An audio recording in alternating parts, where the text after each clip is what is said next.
Hi, I'm Shiv Gaglani, and today on Raise the Line, I am privileged to be joined by Dr. Anant Agarwal, who's the founder and CEO of edX and a professor of electrical engineering and computer science at MIT. If you haven't heard of it already, edX is a major online learning provider founded by Harvard and MIT, and it offers more than 2,500 online courses from 140 top institutions. Since it started in 2012, it's served over 30 million learners. Anant is also the founder of several successful technology companies, and he's considered to be a pioneer in computer architecture. So thank you so much, Anant, for joining us. Oh, it's my pleasure, Shiv. And so I wanted to start just with your background. How do you have a very impressive resume, and I'm just curious in your own words, how did a background in computer architecture lead to starting edX? I, you know, uh, you never know where life leads you. You take it one step at a time, and sometime you step into an online learning venture. I grew up in India. I went to IIT Madras as an undergraduate, and I still remember there in my first physics exam on campus. I was one of two students in the whole class that year that failed that exam, and so I thought my life was over.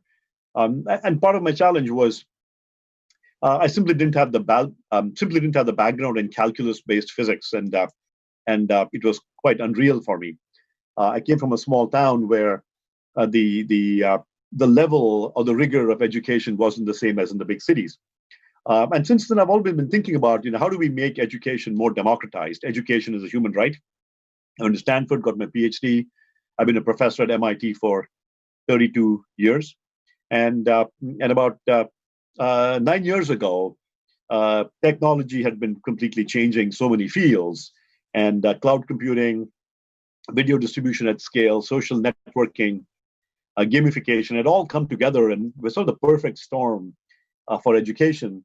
And my colleagues and I from MIT and Harvard felt that we could apply it to education and do something truly, truly big for education. And that's when we launched edX in a partnership with Harvard and MIT to apply these technologies to learning and create a nonprofit platform, edX, that will enable anybody anywhere with the will to learn to come into edX and learn. And that's what we set out to do. And today we have 150 of the world's top institutions as partners, like MIT and Harvard, Oxford, Cambridge, Berkeley, IIT Bombay, IIM Bangalore, and others from all over the world, and learners taking these courses from every single country.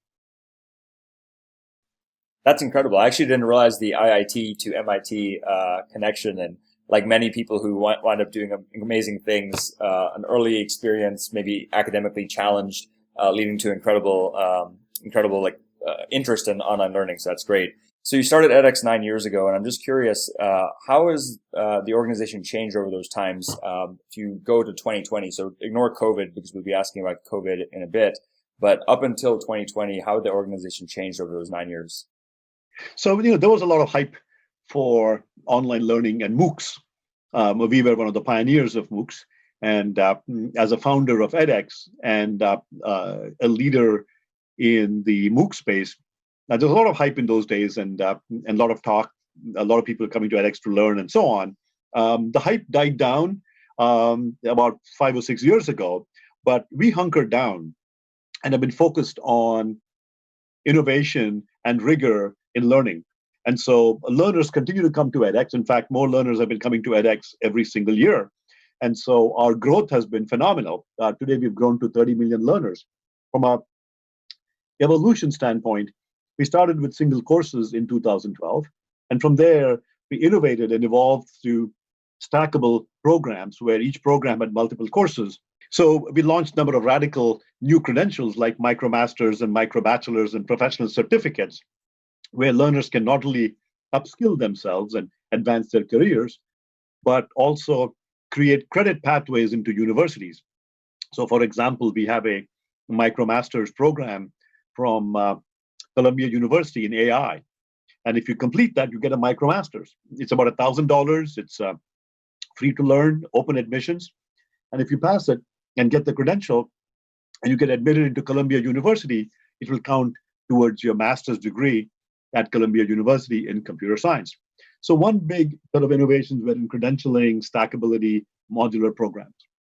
A second set of innovations and changes have been in the platform itself in terms of the rigor and the kinds of courses we've been able to offer. We built a credit grade platform where we not only have courses today, but we have full online degrees on our platform today. We have 15 fully online degrees, including a very disruptively priced computer science degree from UT Austin for about $10,000, an MBA from Boston University for $24,000. So very, very radical programs on a credit grade platform. So we've come a long way, and learners and enrollments of edX have continued, even though the hype went away somewhere along the way. That's incredible. Congratulations on all of that success. I actually didn't realize that the master's was only $10,000 at UT Austin, so quite affordable. So now we're in a COVID world, and there's been a lot of talk about obviously campuses are being closed left, right, and center. Millions of people, hundreds of millions of students are out of school. I'm curious how the last few months has affected demand for edX, both from students as well as from universities. These are difficult times, and certainly I have never seen any in my entire life. In the past, in the Boston area, we would have a snowstorm and maybe schools would close for a day. But today, we went from 3% of the people in the world learning online and very few working remotely. 100% of the world is now learning online at universities and colleges and schools, and 100% of us are all working remotely. As you can see, I'm in my study in my house. And so the whole world changed completely, and these are crazy times. A lot of people are coming to edX at this time in huge numbers because they're looking to learn something new. Now, many of them are furloughed or unemployed, and they're coming to edX to upskill and improve the chances of employability after COVID-19. The traffic on edX has absolutely skyrocketed in the past 6 weeks. So, for example, comparing a week in the middle of April to a week in early March, just 6 weeks apart, the number of new registrations on edX has gone up 15 times. Enrollments in courses has gone up tenfold. And so, popularity of courses, whether it's computer science or data science or public health, healthcare, have all shot up. Healthcare has been the most popular. We have, if you go to edX.org and you type in health or healthcare into the search bar, for healthcare, you will see 600 courses or programs show up. So the healthcare category has completely skyrocketed, and the enrollments have been the highest in that category. Other categories like computer science and data science have been ever popular, and even those are seeing factors of 6, 7, 8, 9, and 10 in terms of growth in those categories. Wow, that's incredible. And so speaking of healthcare, that was actually what I wanted to talk about next, was how edX quickly partnered with, I think, Massachusetts General Hospital, and you all released a free ventilator course so that people who aren't necessarily knowledgeable about working in an intensive care unit could be in a position to support these critical care specialists. So can you talk a bit about that course, how it came together, and the response you've had since you released it? Sure. More broadly on edX, healthcare, data science, computer science, nutrition have all been very popular. Among our degrees, we even have a degree in nutrition, a master's degree in nutrition from UT Austin. And so it was quite natural for us to be thinking about courses that could help in the COVID response. And so we partnered with Harvard, and we also partnered with Schmidt Futures. This is the foundation of Eric and Wendy Schmidt, to create a course on how to use ventilators. And this was in collaboration also with Mass General Hospital and Dr. Susan Wilcox, who heads up the ICU division at Mass General. Also, Dr. Thomas Pereno from Toronto was part of the course. And this was a collaboration and creating a course on how to use ventilators. We've all heard that ventilators themselves are in short supply. But then what was equally in short supply was people who knew how to use ventilators. And many healthcare professionals were being pulled into using ventilators. And so training them was important. So we launched this course about 4 weeks ago. Within about 2 weeks of launch, the course had nearly 200,000 people from all over the world taking that course. There's a OBGYN from Colombia, the country of Colombia, a healthcare worker from the United Arab Emirates, a nurse from New York, a surgeon from Chennai, and all of them are learning how to use ventilators. And it's a completely free course. And the Harvard Medical School also offers CME, continuing medical education credits for people who complete that course. The course on edX, as all courses do, have a community as well. There's a discussion forum. And it was just absolutely spectacular to go and listen to how the people are communicating with each other. It's amazing to see a nurse from India communicating and chatting with a nurse from New York. There are practitioners who are talking about what is the best position in order to use ventilators and how to intubate people. So it's amazing to see that this has not only become a resource, but also become a worldwide community as healthcare professionals around the world are using this course to create this community and discuss what is going on around the world in healthcare related to COVID-19. That's incredible, and really kudos to you and the entire team for how quickly you all got that course together and launched and in the hands of all those people around the world, as you mentioned. The term I like to use was the course on how to use ventilators was put together at a war footing. And trust me, we are in a war with coronavirus. And in the space of 2 weeks, Harvard and MGH put together this course in collaboration with edX and Schmidt Futures, and the whole thing came together really fast. In a timely manner so that healthcare professionals around the world could benefit from it quickly. That's great. And there's a quote I like to share that I've been sharing a lot lately with my teammates at Osmosis. It's actually from Vladimir Lenin. I'm not really in the habit of quoting Lenin, but he said, there are decades where nothing happens and there are weeks where decades happen. And I feel like over the last 2 months, decades have happened in many regards, and clearly at edX with putting together that course. Well, it's certainly for edX. I think that is we are an epitome of that saying. And so at Osmosis, we also talk about the concept of raising the line, and that's the name of this interview series. What we mean by that is how do we increase healthcare capacity? And some of that obviously is, as you mentioned, providing hospitals and healthcare systems with the PPE and ventilators, but then also providing the workforce necessary to operate those ventilators, as you all have done at edX. But also, nutritionists with their Masters of Nutrition, as you were talking about. I'm just curious, in that framework of raising the line, what other things do you think edX will be pursuing because of COVID within the healthcare education space? Are you planning to double down on it, or is it too early to tell? Well, we've done quite a bit in the healthcare space, and particularly related to COVID-19. At the broadest level, we were hearing from a lot of students around the world and other professionals that, hey, look, we actually don't know how to learn online. All of our learning has been in person. We have no idea how to learn online. And so I'll use this phrase war footing a lot. So on a war footing, in the space of 2 weeks, my colleagues at edX launched a course on how to learn online. So you go and Google how to learn online and edX, and you'll come to this course. It's an absolutely free course. And in about 2 to 5 hours, you can go in and connect with learners all over the world who are learning how to learn online. Similarly, we also launched courses more broadly on how to teach online. We launched a course from Arizona State University on how to pivot to online teaching, and another one from UT Arlington in Texas. And so I think these kinds of courses are broad courses, very important for teachers and students themselves.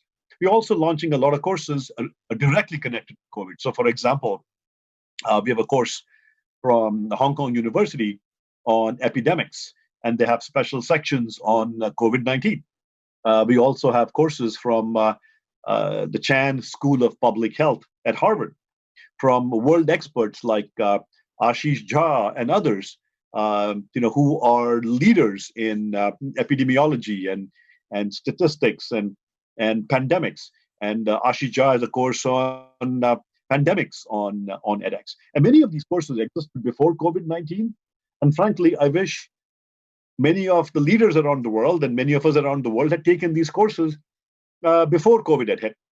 So our courses on pandemics, on epidemics, on public health, on coronavirus, a lot of courses in many languages. Our university partners at Javeriana in university launched, created content around Spanish content on ventilators and COVID-19 as well. So we're trying to do this in many languages at the same time. That's wonderful. That's really great to hear. And I'm curious, like, some people are saying that some things will return back to normal and other things will be step functions and the reality has always changed. You mentioned the stat of before COVID, 3% of students were learning online. Now it's 100% because we've been forced to do that. Where do you think that's going to settle, say, a year from now, 5 years from now? Where do you think, it'll go for students, but also for universities? What are some lasting changes? I think the new normal is blended learning. I don't think things will settle back to where they were. During this time, as students are learning online, as instructors and school teachers and college professors are all teaching online, they've all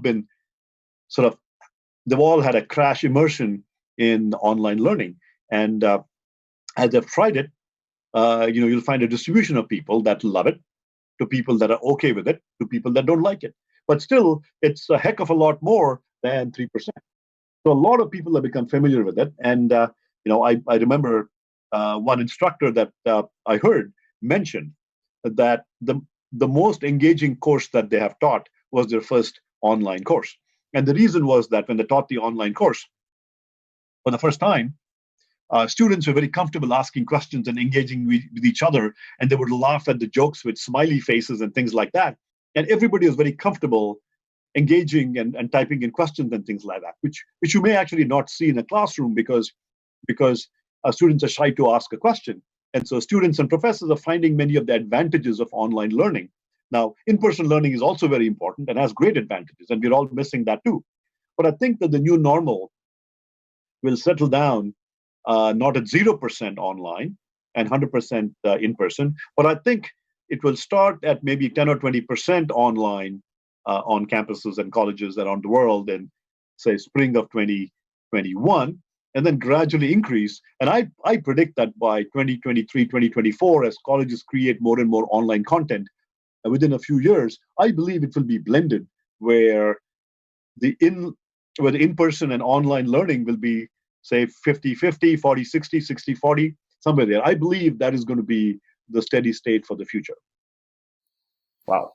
I have one last question because I know we're running up on time, but given that you started at edX as a faculty member at MIT and fast forward 9 years and now there's 150 institutions, 2,500 courses with multiple faculty members each. So you've helped thousands of faculty members become online teachers as well.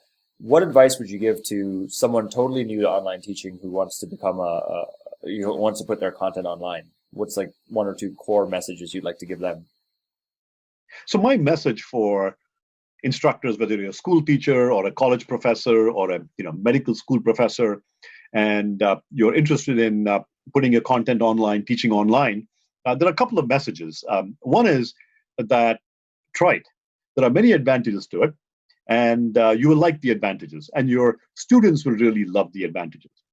The second is that you will discover many benefits of online learning, among other things. As a teacher myself for 32 years, just imagine, oftentimes I've been giving lectures and lecturing on similar content year after year after year after year. And creating videos of those lectures are not just good for me, so I can focus my time with the students on engaging things like interacting with them and so on, and to let them watch my videos so I don't have to prepare for lectures to give the same lecture every time, but can focus on creating new content or interacting with students.